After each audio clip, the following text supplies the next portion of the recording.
Hello and welcome to Personally Speaking. I'm your host, Monsignor Jim Lisante. I'll be joined by Chris Connors. Chris has written a great book called The Courage to Have Faith in the 21st Century. Later on in the show, I'll be joined by Chris McGrath. Chris is a popular and successful attorney running to be a Republican state senator in New York. Please stay with us.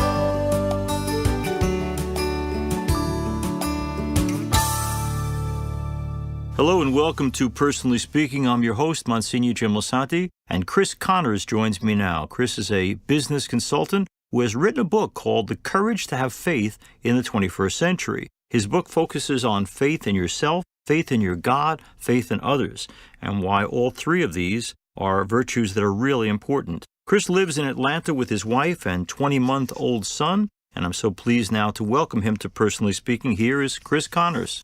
Chris, thanks, first of all, for coming on our show. And let me ask you an obvious question to me, the use of the word courage. Why do you think it would take courage to have faith? I think that the more I've grown in my relationship with God, with Jesus Christ, the more I've realized that, it takes a lot from the individual to grow more in their faith. And so I think when I say courage, it takes courage to read the Bible. It takes courage to truly live out God's two most important commandments, to love Him, but then to really love others with all of your heart. I think it's easy sometimes we can get selfish and only think of ourselves, but to really think of others and to live out that second most important commandment, I think that takes courage. I think you're absolutely right. And you're also writing a book about courage to have faith at a time when faith can face a lot of disparagement from people, that it's not necessarily politically correct to admit, I am a man of faith, I'm a person of faith. Why in this 21st century is it becoming more popular to be either no faith at all or to deny the faith that raised you?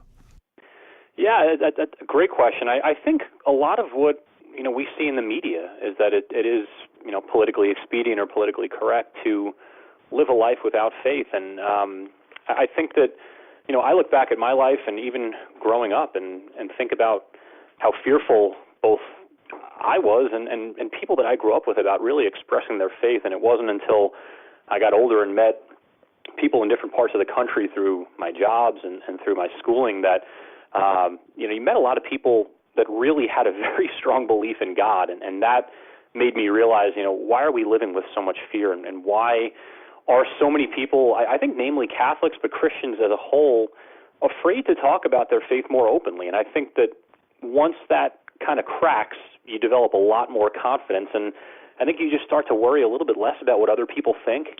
I think that fear is often fear of what other people are going to think about you. And I've given a lot of thought in my life to why that seemed to kind of permeate some of my thinking and the thinking of friends of mine growing up, and we still see it today, unfortunately.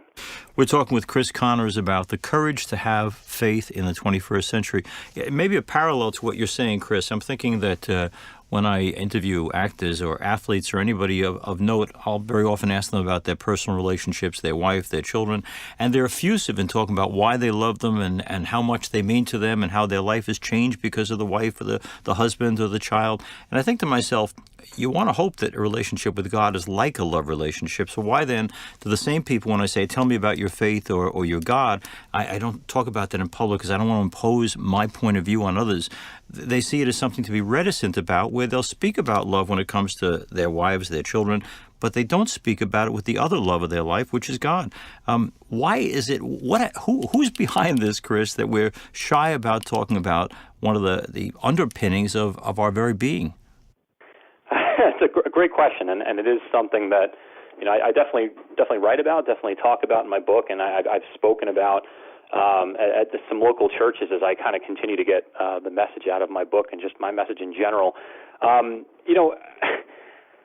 think at the core, I think that there is an element of, whether you want to call it the devil or the devil's works at play in the world, where the message of Jesus, the message of what is in the Bible, and Christianity has kind of taken a back seat to a more secular culture. And I do see that not just in some of the personal relationships in my life, but also in business as well. And I've been part of the Catholic Charities Leadership Program here in Atlanta, and the most important thing that program has taught me and the message that it sends to others is how can we incorporate God's message into the workplace? Maybe not in such a flagrant way, so to speak, of reciting verses of the Bible or really explicitly talking about God, but using God's message and maybe a little bit different wording so that people can kind of understand. And I think that in addition to my book, some of the writing that I do is a little more secular, is a little bit more career-focused in nature as well. And I think that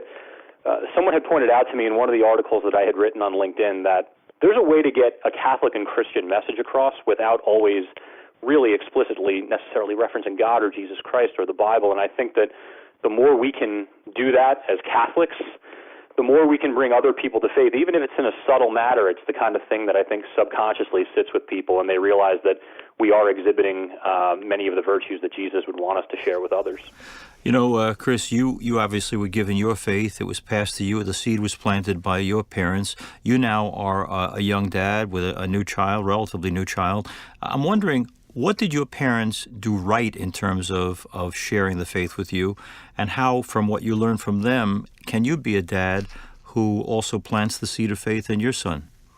Sure. I think the first thing that I really start with when it comes to my parents is one of the commandments, just keeping holy the Sabbath. For as far back as I can remember, and as a child, going to St. Agnes in Rockville Center and attending many masses that you presided over, Monsignor, we went to church every Sunday, and that wasn't really something that was negotiable. And so I think that there was that element of discipline there that, my mother and father said, we're going to church. We're going to worship God. And so it wasn't so much by fiat or force, but, there was that holy reverence and respect to be at Mass every Sunday and to follow those commandments. And so, as I grew older, I realized that my relationship with God wasn't just about showing up every Sunday, but it was about prayer. I learned that through CCD. I did not attend Catholic school growing up. I attended public school, but learning that through CCD, learning a little bit more about the Bible and more stories of Jesus as I grew up. To answer your second question, one of the most important things after my son was born was him getting baptized, hopefully, not too long after he was born. And fortunately for me, it was so special. Even though we now live in Atlanta, we were living on Long Island, and he was able to be baptized at St. Agnes Cathedral. And, I think about how much I love him and how much he means to me, and I would really say that the most important thing above anything else of how I want to treat him is to treat him with love and care, but to integrate the Catholic faith into his life, because it's made such a big difference in mine. We're talking to Chris Connors, the author of The Courage to Have Faith in the 21st Century. Chris, one of the things I was wondering about is you come from the New York area where, without a doubt, the majority of people are Catholic. You now move to the South, and while the South is becoming increasingly more Catholic, it's not there yet. You're still a minority. What's it like to be raised in a church where you are the big players in your neighborhood to a place where you're in the minority? A great question. It's something that I'm mindful of every day here. I think that, you are, there's less fish in the pond here, but what I've been able to find is through the relationship that I've had in this Catholic Charities Leadership Program and just meeting a lot of like-minded people through my church, there are a tremendous amount of very active Catholics here, people who are very practically applying the principles of their faith in their lives. They're looking to find other people and really just be involved in, generally speaking, in outreach. And so one of the blessings of being here is that, there aren't as many of us, but there's more of an opportunity, I think, to be a leader and to be somebody who tries to engage and bring other people into the fold. And interestingly enough, I did attend the University of Georgia when I first came down south about 10 years ago to get my master's degree. And, there was a situation where I think for the very first time in my life, I didn't seem to find too many Catholics until I got involved with the Newman community. But some of the people who really did bring me even closer to my Catholic faith and ironically made me a stronger Catholic were people, non-denominational Christians or Southern Baptists, people who really were very prudent about sharing Bible verses with me and bringing me closer to my faith. So ironically, I've gotten closer to God through Catholics, but also through non-Catholics. We're here with Chris Connors talking about his book, The Courage to Have Faith in the 21st Century. Your brother Kevin was also a guest on our show some time ago. He's working at ESPN. I wondered, from talking to him, do you guys give each other mutual support in terms of trying to live the faith, love the faith, and practice it? Absolutely. My brother Kevin, as you said, Kevin is a Sports Center anchor on ESPN, and he's on national television about 5 nights a week. And I've just looked up so much to him, and I remember actually just a little over 3 years ago giving the best man speech at his wedding. And, I one of the things that I said, despite kind of making some jokes and some other things in between, I said what I admire the most about my brother is his faith. It's his faith in God. It's the model that he has set for me. Kevin's about 5 years older than I am, and out of other than my mother and father growing up, Kevin was my role model. Kevin was the person that in so many respects I tried to pattern my life after. And so I remember giving that speech and just talking about some of the things that I talk about in the book, which is not just his belief in God, but how much he believes in himself. And I think that part of the reason why you see Kevin in the position that he is now on television is that he is just, in the way that he's lived his life, had such a strong belief and faith in himself, which I have every confidence is derived from his belief in God. I'd like to thank Chris Connors for being with us. And Chris, for people who have an interest in reading The Courage to Have Faith in the 21st Century, is there a website or a blog that they can go to find out more about you and your writing? Absolutely. I blog at virtuousdisciple.com, and the book will be coming out later this fall. I'm in the process now. The book is being edited, so you can visit my blog for more details on that, and happy to share some other information as time goes on. Virtuousdisciple.com. So our listeners around the country, think about going on to make contact with Chris and finding out more about his writing and his point of view.